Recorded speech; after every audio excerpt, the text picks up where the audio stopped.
ಅದು 2017ರ ಫೆಬ್ರವರಿ ತಿಂಗಳು. ಕರಾಳ ಘಟನೆಯೊಂದಕ್ಕೆ ನಟಿ ಭಾವನಾ ಮೆನನ್ ಸಾಕ್ಷಿಯಾದ್ರು. ನಟಿಯನ್ನ ಅಪಹರಿಸಿ ಲೈಂಗಿಕ ದೌರ್ಜನ್ಯ ನಡೆಸಿದ ಘಟನೆ. ಮಾಲಿವುಡ್ನ ಜನಪ್ರಿಯ ನಟ ದಿಲೀಪ್ ಈ ಕೃತ್ಯದ ಹಿಂದಿನ ಮಾಸ್ಟರ್ ಮೈಂಡ್ ಅಂತ ಆರೋಪ ಮಾಡಲಾಗಿತ್ತು.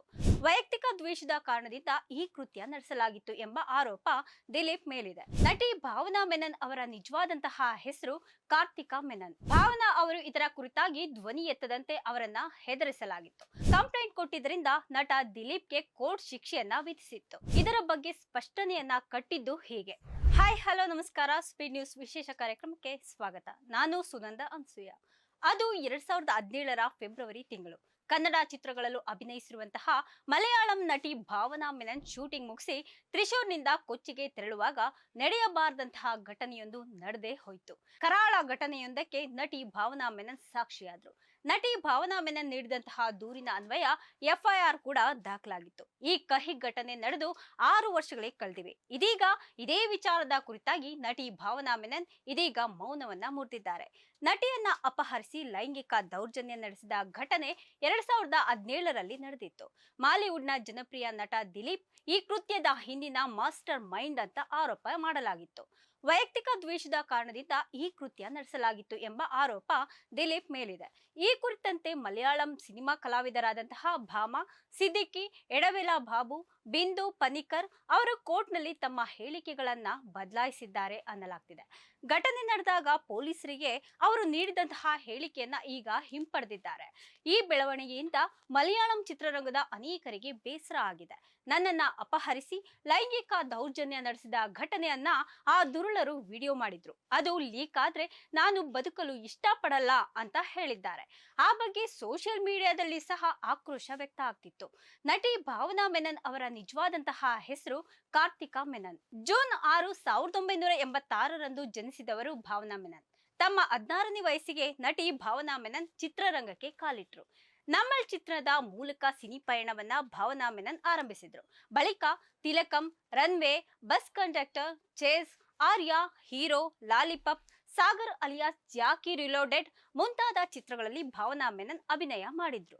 ಪವರ್ ಸ್ಟಾರ್ ಪುನೀತ್ ರಾಜ್ ಕುಮಾರ್ ಅಭಿನಯದ ಜಾಕಿ ಚಿತ್ರದ ಮೂಲಕ ಭಾವನಾ ಮೆನನ್ ಸ್ಯಾಂಡಲ್ವುಡ್ಗೆ ಕಾಲಿಟ್ಟಿದ್ರು. ನಂತರ ವಿಷ್ಣುವರ್ಧನ, ರೋಮಿಯೋ, ಯಾರೇ ಕೂಗಾಡಲಿ, ಟೋಪಿವಾಲಾ, ಬಚ್ಚನ್, ಮೈತ್ರಿ, ಮುಕುಂದ ಮುರಾರಿ, ಚೌಕ, ಟಗರು, 99, ಇನ್ಸ್ಪೆಕ್ಟರ್ ವಿಕ್ರಮ್, ಶ್ರೀಕೃಷ್ಣ @gmail.com, ಬಜರಂಗಿ 2 ಸಿನಿಮಾಗಳಲ್ಲಿ ಭಾವನಾ ಮೆನನ್ ನಟಿಸಿದ್ದಾರೆ.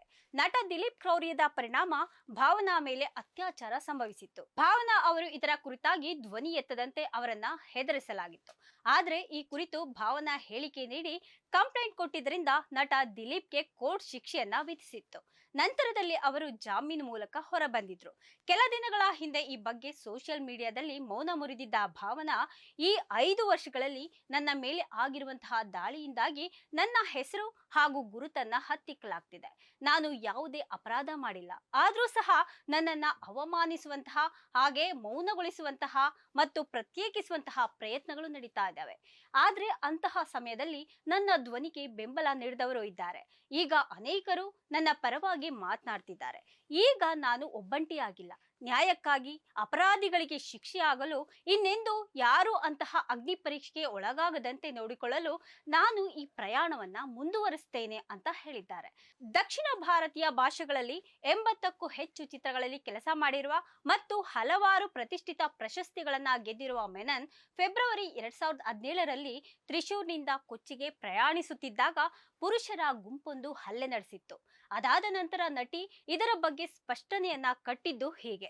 ನಾನು ಸಾಮಾನ್ಯ ಮೋಜುಪ್ರಿಯ ಹುಡುಗಿಯಾಗಿದ್ದೆ ಮತ್ತು ನಂತರ ಈ ಒಂದು ಘಟನೆ ನನ್ನ ಜೀವನವನ್ನ ತಲೆಕೆಳಗಾಗಿ ಮಾಡಿತ್ತು. ನಾನು ಸಾಮಾಜಿಕ ಮಾಧ್ಯಮದಲ್ಲಿ ಪೋಸ್ಟ್ ಮಾಡುವ ನಗುತ್ತಿರುವ ಫೋಟೋಗಳನ್ನ ಹೆಚ್ಚಿನ ಜನರು ನೋಡ್ತಾರೆ. ಆದ್ರೆ ನಾನು ನರಕಕ್ಕೆ ಹೋಗಿ ಹಿಂತಿರುಗಿದ್ದೇನೆ ಅಂತ ಮೆನನ್ ದಕ್ಷಿಣ ಬೆಂಗಳೂರಿನಿಂದ ಫೋನ್ನಲ್ಲಿ ನನಗೆ ಹೇಳಿದ್ರು. ನಾನು ಈ ಬಲಿಪಶುವಾದೆ, ಈ ದಾಳಿಗೊಳಗಾದ ನಟಿ ಮತ್ತು ದೀರ್ಘಕಾಲದವರೆಗೆ ನಾನು ನನ್ನನ್ನೇ ಯಾಕೆ ಎಂದು ಕೇಳುತ್ತಲೇ ಇದ್ದೆ. ನಾನು ನನ್ನನ್ನ ದೂಷಿಸುತ್ತಿದ್ದೆ ಮತ್ತು ನಾನು ಒಂದು ಮಾರ್ಗವನ್ನ ಹುಡುಕ್ತಿದ್ದೆ ಅಂತ ಅವರು ಹೇಳ್ಕೊಂಡಿದ್ದಾರೆ. ಆದ್ರೆ 2020ರಲ್ಲಿ ವಿಚಾರಣೆ ಪ್ರಾರಂಭವಾದಂತಹ ನಂತರ ನಾನು ನ್ಯಾಯಾಲಯದಲ್ಲಿ ಸಾಕ್ಷ್ಯ ಹೇಳಲು 15 ದಿನಗಳನ್ನ ಕಳೆದೆ ಮತ್ತು ಆಗ ವಿಷಯಗಳು ಬದಲಾಗಿದ್ವು. ಇಲ್ಲಿ ನಾನು ಮರೆತು ಮುಂದುವರಿಯಲು ಬಯಸ್ತಾ ಇದ್ದೆ. ಆದ್ರೆ ನಂತರ ನಾನು ಎಲ್ಲವನ್ನ ಪ್ರಕರಣದ ಬಗ್ಗೆ ಪ್ರತಿಯೊಂದು ಸಣ್ಣ ವಿವರವನ್ನ ನೆನ್ಪಿಟ್ಟುಕೊಳ್ಳಬೇಕಾಗಿತ್ತು. ಹಲ್ಲೆ ನಡೆದಂತಹ ದಿನ ಮೆನನ್ ತನ್ನ ಹುಟ್ಟೂರು ತ್ರಿಶೂರ್ನಿಂದ ಕೊಚ್ಚಿನ್ ನಗರಕ್ಕೆ ಪ್ರಯಾಣ ಮಾಡ್ತಿದ್ದಾಗ ಮರುದಿನ ಬೆಳಗ್ಗೆ ಚಿತ್ರವೊಂದಕ್ಕೆ ಡಬ್ಬಿಂಗ್ ಮಾಡಲು ಹೋಗಿದ್ದಾಗ ಅವಳನ್ನ ಅಪಹರಿಸಿದ್ರು. ಆಕೆಯ ಮೇಲೆ ಹಲ್ಲೆ ನಡೆಸಿದ್ರು. ಹಲ್ಲೆಯ ವಿಡಿಯೋಗಳನ್ನ ಮಾಡಿದ್ರು. ಬಹುಶಃ ಅವರು ನನ್ನನ್ನ ಬ್ಲಾಕ್ ಮೇಲ್ ಮಾಡಲು ಬಯಸಿದ್ರು ಮತ್ತು ದಿಲೀಪ್ ಅವರ ಸೆಲೆಬ್ರಿಟಿ ಸ್ಥಾನಮಾನವನ್ನ ಪರಿಗಣಿಸಿ ಪ್ರಕರಣದ ಬಗ್ಗೆ ಅಪಾರ ಮಾಧ್ಯಮ ಗಮನ ಸೆಳೆಯಿತು. ಮತ್ತು ಯಾವುದೇ ದಿನದಂದು ಸ್ಥಳೀಯ ಸುದ್ದಿ ವಾಹಿನಿಗಳು ಅವರ ಪರವಾಗಿ ಮತ್ತು ವಿರುದ್ಧವಾಗಿ ಮಾತನಾಡಲು ಪ್ಯಾನಲಿಸ್ಟ್ಗಳನ್ನ ಆಹ್ವಾನಿಸುತ್ತಿದ್ವು. ಸಾಮಾಜಿಕ ಮಾಧ್ಯಮದಲ್ಲಿ ಬಲಿಪಶುವಿನ ಅವಮಾನವನ್ನ ಅನೇಕರು ವಿರೋಧ ಮಾಡ್ತಿದ್ರು. ಅವರು ಸಂಜೆ 7 ಗಂಟೆಗೆ ಯಾಕೆ ಪ್ರಯಾಣ ಮಾಡ್ತಿದ್ಲು ಅಂತ ಕೇಳ್ತಿದ್ರು ಮತ್ತು ನನ್ನ ನೈತಿಕತೆಯನ್ನ ಪ್ರಶ್ನೆ ಮಾಡ್ತಿದ್ರು. ಕೆಲವರು ಅವಳನ್ನ ನಿಂದಿಸ್ತಾ ಇದ್ರು ಮತ್ತು ಕೆಲವರು ಈ ಪ್ರಕರಣವನ್ನ ಸಂಪೂರ್ಣವಾಗಿ ಸೃಷ್ಟಿ ಮಾಡಲಾಗ್ತಿದೆ, ಅವಳು ಅದನ್ನ ರೂಪಿಸ್ತಿದ್ದಾಳೆ ಅಂತ ಸಹ ಹೇಳ್ತಿದ್ರು. ನಾನು ತುಂಬಾ ಧ್ವಂಸಗೊಂಡಿದ್ದೆ, ಲಕ್ಷಾಂತರ ತುಂಡುಗಳಾಗಿ ಒಡೆದು ಹೋಗಿದ್ದೆ. ಇದೆಲ್ಲವೂ ನನಗೆ ತುಂಬಾ ನೋವುಂಟು ಮಾಡಿತ್ತು. ಕೆಲವೊಮ್ಮೆ ನಾನು ನನ್ನ ಶ್ವಾಸಕೋಶದ ಮೇಲ್ಭಾಗದಲ್ಲಿ ಕಿರುಚೋದಕ್ಕೆ ಬಯಸ್ತಾ ಇದ್ದೆ ಅಂತ ಅವರು ಭಾರತೀಯ ಡಿಜಿಟಲ್ ಪ್ಲಾಟ್ಫಾರ್ಮ್ ಮೋಜೋ ಸ್ಟೋರಿಗೆ ತಿಳಿಸಿದ್ದಾರೆ. ನನ್ನ ಘನತೆಯನ್ನ ಕಸಿದುಕೊಳ್ಳಲಾಯಿತು ಮತ್ತು ನಂತರ ನಾನು ಅವಮಾನಕ್ಕೊಳಗಾದೆ. ಭಾರತೀಯ ಕಾನೂನಿನ ಅಡಿಯಲ್ಲಿ ಲೈಂಗಿಕ ದೌರ್ಜನ್ಯಕ್ಕೊಳಗಾದವರ ಗುರುತನ್ನ ಎಲ್ಲ ಬೆಲೆ ತೆತ್ತರೂ ರಕ್ಷಿಸಬೇಕು. ಆದ್ರೆ ಮೊದಲಿನಿಂದಲೂ ಸಹ ದಾಳಿಗೊಳಗಾದವರು ಅವರೇ ಎಂಬುದು ತಿಳಿದಿತ್ತು ಎಂದು ಮೆನನ್ ಹೇಳಿದ್ದಾರೆ.